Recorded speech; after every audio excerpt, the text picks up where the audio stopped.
tara, samahan niyo ako.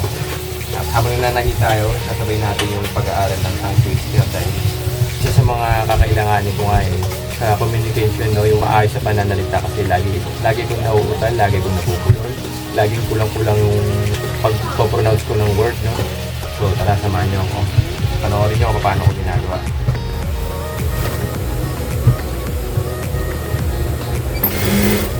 Unique New York. Unique New York. Unique New York. Unique New York. 3 free throws. 3 free throws. 3 free throws. Red leather, yellow leather. Red leather, yellow leather. Red leather, yellow leather. Red leather, yellow leather. Rubber baby body bumpers. Rubber baby body bumpers. Rubber baby body bumpers. Red blood, blue blood. Red blood, blue blood. Red blood, blue blood. Bali malaki magiging ambag na itong tongue twister na to para sa personal development natin dahil makakatulong to para ma-pronounce natin na mas maayos yung mga words, no?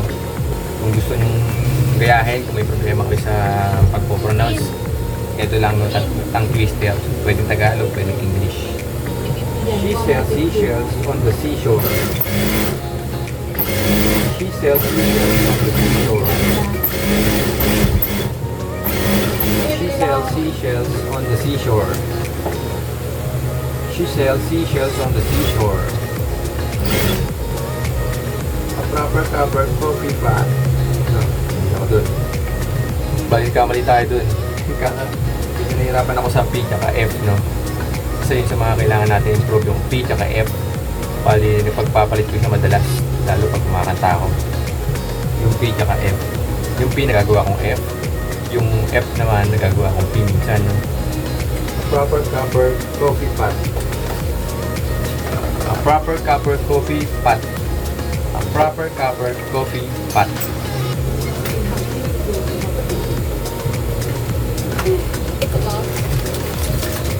Okay lang.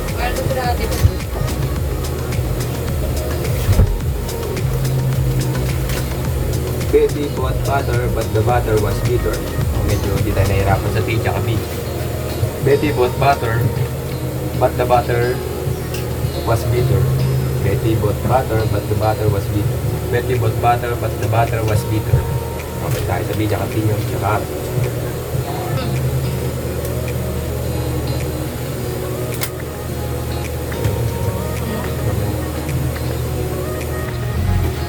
Comical economies. Comical economies. Comical economies. Comical economies. Swiss wristwatches. Swiss wristwatches. Swiss wristwatches. Wait, may hirap yata ah. Peter Piper picked a peck of pickled peppers. Peter Piper picked a peck of pickled peppers. Peter Piper picked a peck of pickled peppers. Medyo nahihirapan ako dun, guys. Peter Piper picked a peck of pickled peppers. Peter Piper picked a peck of pickled peppers. Peter Piper picked a peck of pickled peppers. Minsan kasi, pag nakailang ulit na ako, binibilisan ko para mas ma-challenge yung dila ko, no? Para mas lalong ma-stretch yung dila natin.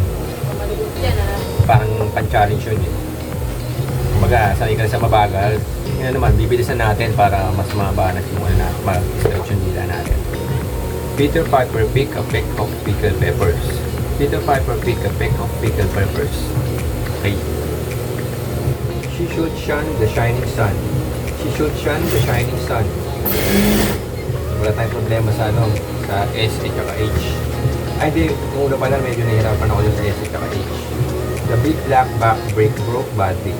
The big black back broke body. The big black back broke body.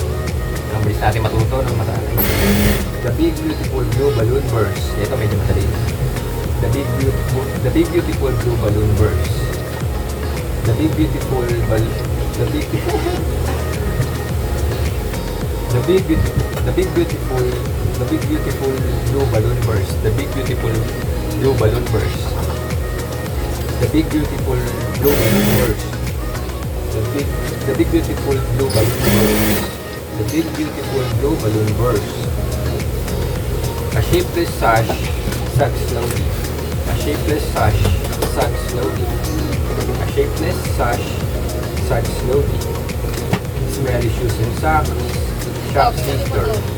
Smelly shoes and socks. Shock sister. Smelly shoes and socks. Shock sister. Shape a single shingle tin. Shape a single shingle tin. Cinnamon aluminum linoleum. Cinnamon aluminum linoleum.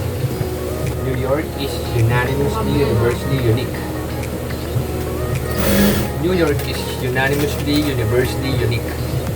Cooks cook cupcakes quickly.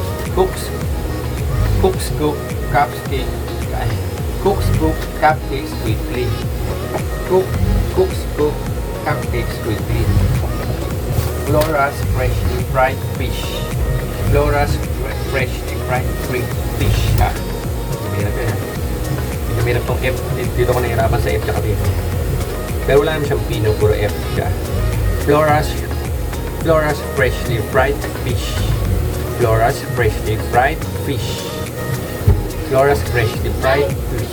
Lala. Flora's freshly fried fish.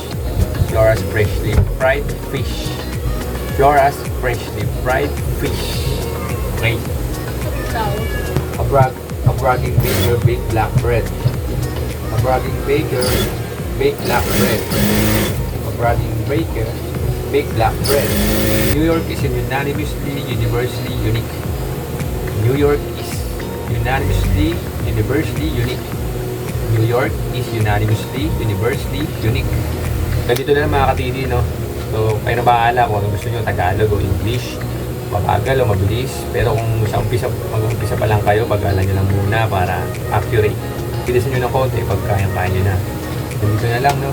Kita-kita na lang tayo sa mga susunod kong mga vlog, no? Kung nagustuhan mo yung video natin ngayon, may natutunan ka, paki-like and share na rin, no? At paki-subscribe na rin tayo kung para sa mga susunod natin video, updated kayo. Thank you!